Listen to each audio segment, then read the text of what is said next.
Tiba-tiba Kompolnas konvers sudah kredibel, sudah kredibel. Loh, itu bagaimana gelar perkara khusus kok pada saat sesi kedua pendalaman kami nggak dilibatkan sama sekali. Tetapi di tingkat Baris Krim Polri yang namanya gelar perkara khusus kok itu sepertinya ditiadakan ya, kayak searah kami ungkapkan. Setelah itu ya sudah kalian bubar ya, biar kami yang diskusi di sini. Itu nggak fair. Kami dikuliti katanya kan? Iya, ditelanjangi. Kami ditelanjangi. Lo apa bantahannya dari Dirtipidum? Nggak ada sama sekali.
Nah, kami berharap bahwa sesi di mana mereka itu akan bicara atau akan memberikan pandangan itu kami ada.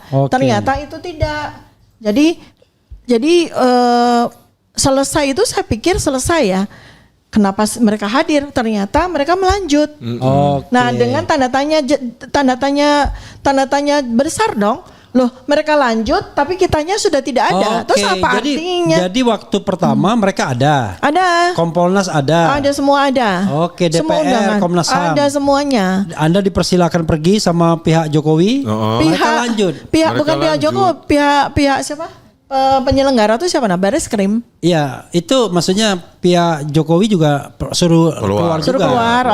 TPUA dan Bolonya keluar juga. Keluar juga semuanya. Oke. Terus mereka ternyata lanjut. Nah, kan jadi lucu ya. Tidak sesuai dengan harapan kita kan gitu. Mereka nggak ada strategi. Juga bantahan ataupun standing position mereka sebagai ahli forensik misalnya menjawab hal-hal yang kami pertanyakan dan kami tidak dengar itu. Tiba-tiba Kompolnas konvers sudah kredibel, sudah kredibel. Loh, itu bagaimana gelar perkara khusus kok pada saat sesi kedua pendalaman kami nggak dilibatkan sama sekali dan kami tidak tahu jawaban atas argumentasi kami. Iya. Gitu. Padahal jadi bisa dibantah sepihak ya. Iya. Di dalam forum gitu loh. Jadi padahal ujian skripsi aja bisa bantah-bantahan. Masa gelar perkara khusus tingkat Baris Krim, Mabes Polri cuma sepihak begitu mereka dengar, ya udah kalian keluar. Karena salah satu yang mereka katakan tuh nggak ada yang baru katanya kan begitu.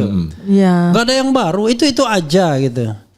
Pertanyaannya adalah memang harus ada yang baru. Sementara yang lama aja belum di. Kan ada nggak kesempatan Dr. Isman atau Dr. Tifa menyampaikan itu di forum resmi? Nggak ada. Siapa bilang nggak ada yang baru? Saya sudah mempersiapkan 45 manuskrip loh. Tapi saya hanya diberi kesempatan 5 menit. Oke. Bang Rismon saya yakin banyak sekali yang akan beliau sampaikan. Itu pun agak panjang, itu pun saya lawan-lawan. Artinya udah mau diberhentikan saya nyerocos terus. Iya. Gitu. Jadi ya benar Bang Refil bilang, ya memang argumentasi kami itu kan selama ini di podcast atau di televisi.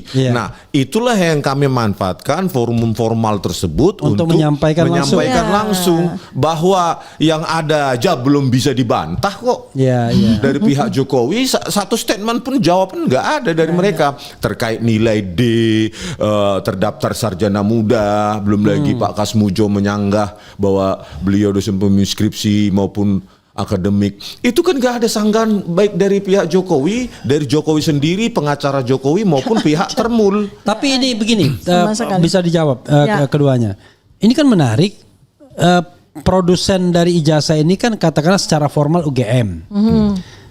Kemudian ijazahnya di Jokowi sekarang.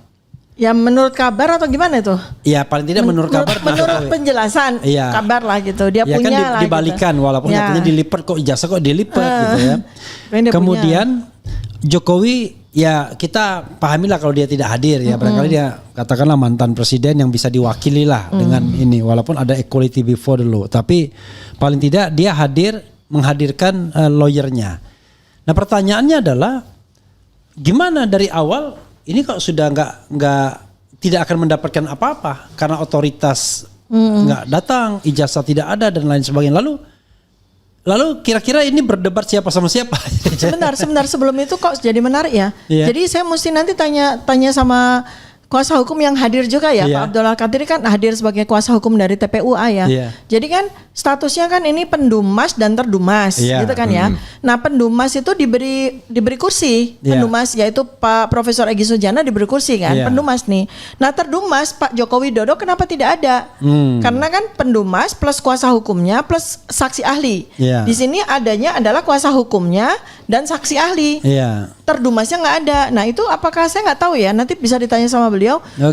Undang-undangnya gimana sih gelar perkara khusus itu loh? Karena equity before the law-nya kan harus dipenuhi dulu gitu. Apakah boleh terdumas nggak hadir? Apakah boleh hanya diwakili kuasa hukum kan gitu ya? Nah lanjut sekarang pertanyaannya. Oke, silakan.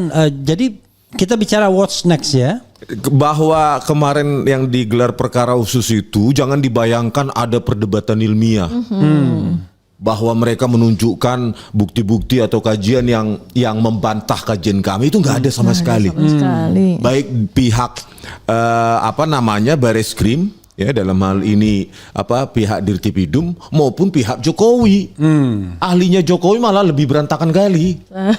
Hanya menyediakan membaca SOP seolah-olah mengajari kami bahwa sayalah yang ahli, kalian enggak.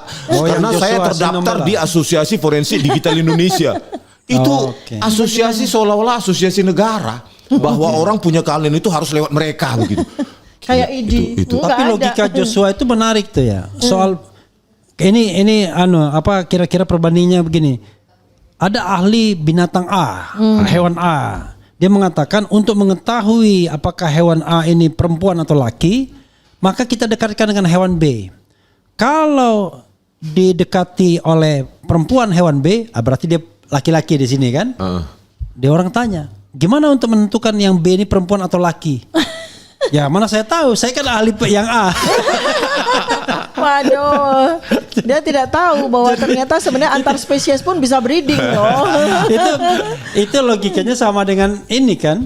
Nggak bisa, analog nggak bisa saya menolak untuk menguji digital forensik dalam benak saya. Ngapain dia dihadirkan? Iya makanya. Artinya kan dia nggak bisa ngapa-ngapain. Itu menurut saya penyesatan publik lah itu Bang. Nggak usah lah hanya karena memihak Jokowi. Banyak sekarang kan. Kalau dulu kita diajari di teknik elektro itu ada kenapa digital? Anda satu alma mater kan sama dia? Iya. Oke, ya pasti nggak hafal himne jauh di bawah saya. Ya, terus bahwa digital bisa dikatakan representasi dari analog jika memenuhi standar tertentu yang namanya sampling rate, laju pencuplikan. Nah, dengan kemampuan atau sampling rate pencuplikan foto yang sekarang sudah modern, itu digital itu sudah bisa dianalisa mewakili analog gitu loh. Sangat mungkin. Contoh lah selalu saya bilang biometrik digital itu semua mencocokkan mata yang analog dengan mata orang lain yang analog. Terus nggak boleh diproses digital. Hidung yang analog, bentuk hidung juga, bentuk mulut juga, bentuk wajah juga semua analog. Masa yang analog itu harus kita copot dua-dua gitu kepala orang untuk mencocokkan. Itulah teknologi digital menjembatani ya hal-hal yang tidak bisa kita miliki tapi bisa kita analisa. Menganalisa bintang di galaksi suatu galaksi aja bisa diinterpretasi kok. Bisa diproyeksi. Apalagi cuma dokumen. Makanya berat kali kalau kita harus bawa analog semuanya kan? Ayo planet dianalogkan dibawa. Jadi misalnya ada 100 ijazah. Memang bukan bidangnya. Harus dibawa dulu ijazahnya. Mungkin bukan bidang si ahli ini, mungkin bidang komputer apa gitu, hacking atau networking. Tetapi ini kan tentang image dan video yang dia sendiri sangat awam karena bukan bidangnya. Di S1 juga mungkin bukan bidangnya. Jadi dia mengatakan itu.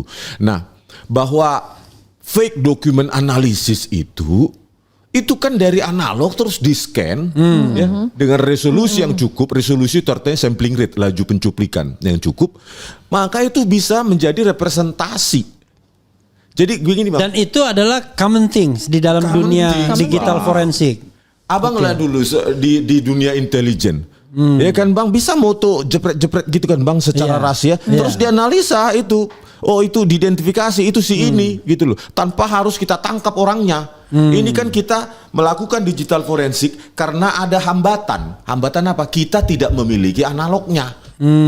Maka kita lakukan digital forensik. Kalau kita bisa punya analognya, ngapain capek-capek digital forensik Bang? Kita bawa aja ke labnya BRIN ini, kita bayar 5 juta misalnya untuk menghitung usia dari kertas, jenis tinta, usia tinta, selesai masalah Bang. Kalau saya bisa culik misalnya diam-diam saya ke sebenarnya perpustakaan. lebih selesai lagi kalau ada analognya, kita bandingkan sama sekumpulan itu, kita lihat kasat mata aja udah selesai. Udah selesai Bang, selesai gitu loh Bang. Apa artinya teknologi? Digital forensik ini kan dunia digital menjembatani bahwa kita tidak bisa memiliki yang analog. Kita tidak punya wewenang misalnya. Tetapi digital itu adalah representasi dari analog ketika memenuhi standar tertentu, yaitu sampling rate. Kalau dalam dunia image yaitu resolusi. Gitu Bang. Jadi sudah komplit sebenarnya. Apalagi kalau kita pakai untuk mencocokkan wajah yang ada di ijazah Jokowi. Ini memang agak kuper sih mungkin karena nggak bidangnya. Kudet. Kudet. Oke. Bidangnya gitu. Bro Rizwan. Bahwa di seminar internasional apalagi kita sejak S1 saja sudah diajari seminar nasional seminar PKL. Bahkan seminar di mata kuliah juga sudah terbiasa bahwa di situ ada adu argumentasi ilmiah. Bahkan waktu S1 pun sudah diajari itu. Tetapi di tingkat Baris Krim Polri yang namanya gelar perkara khusus, kok itu sepertinya ditiadakan ya, kayak searah kami ungkapkan. Setelah itu ya sudah kalian bubar ya, biar kami yang diskusi di sini. Itu nggak fair. Iya, dia bisa jelek-jelekin. Iya, bahkan Arianto Sutadi ada ikut juga. Kami dikuliti katanya kan. Iya, ditelanjangi. Kami ditelanjangi. Lo apa bantahannya dari Dirtipidum? Nggak ada sama sekali. Oh, bagusnya nanti kita hadirkan di sini. Iya, biar sekali-sekali. Sekali, 2 kali juga boleh. Nyambung ya, saya nyambung sama ya. Jadi ini kan 2 saksi ahli yang sebetulnya secara koinsiden tuh sedang melakukan riset dalam 2 domain yang terpisah ya, tapi kita bertemu di tanggal 15 April 2025. Jadi saya sebenarnya kan sejak kurang lebih 2022 akhir itu, karena ketika polemik ijazah ini mengemuka ya, itu kan saya sudah melakukan penelitian sampai bikin payung besar penelitian sampai hasilnya udah 45 manuskrip. Ini saya perhatikan baik-baik. Yang mereka itu bengong, nggak ngerti apapun, roaming banget waktu di gelar perkara khusus untuk mencerna apa yang saya sampaikan. Gesturnya Dirtipidum cemas sekali kan. Iya. Karena nggak mudeng gitu. Karena mau makan itu sambil. Iya, cemas sekali. Cemas gitu. Jadi nih ya, variabel saya itu kelihatan ditelanjangi memang. Jadi ngeri-ngeri cemas, bukan ngeri-ngeri sedap. Oh, begini ya. Iya, oke, silakan. Ya, jadi saya itu variabel yang saya teliti ya, itu psikofisiologis. Ini ilmu saya nih, psikofisiologis. Jadi dari bagaimana cara kerja otak itu mempengaruhi fisiologi seseorang. Raut muka. Iya, itu ya. Kemudian ekspresi mikro, kemudian simulasi naratif. Bahaya juga sama Dokter Tiba kalau kita kalau kita memandang dia lama, ketahuan kita. Apa yang ada di otak kita. Nggak bisa. Jadi simulasi naratif. Dijadikan penelitian jadi paper. Lebih baik kita begini aja. Baru begitu aja jadi paper 1. Jadi simulasi naratif artinya gini, apa yang ada pada pikirannya, kemudian ekspresi mikronya itu akhirnya ternyata membuat dia melakukan narasi-narasi tertentu, gitu ya. Nah, itu yang disitulah kemudian terjadilah sebuah kajian yang multidimensional. Nah, terus jadi misalnya gini, contoh aja gini. Orang itu misalnya, saya nggak ngomong ini Joko Widodo atau siapapun ya. Yeah. Jadi dia itu diberikan sebuah skenario. bahwa dia dulu pernah jadi mahasiswa, kemudian dia lulus dari sebuah universitas, gitu kan? Itu kan sebuah skenario di mana dia itu tidak pernah menjadi mahasiswa itu, bahkan tidak pernah memiliki ijazah itu, tapi dia harus matching kan? Dia harus matching kan? Nah, itu selamanya secara psikofisiologis nggak akan pernah bisa matching. Kalau kita bandingkan dengan orang yang benar-benar mahasiswa di situ, benar-benar wisuda di situ, menerima ijazah di situ, itu kita akan bisa perbandingkan psikofisiologisnya. Kita bisa bandingkan ekspresi mikronya dan kita bisa bandingkan simulasi narasisnya. Jadi bagaimana dia bisa bercerita. Kalau seandainya ada yang sangat pintar sampai dia tuh apal banget skenarionya. Itu pun masih bisa bedakan secara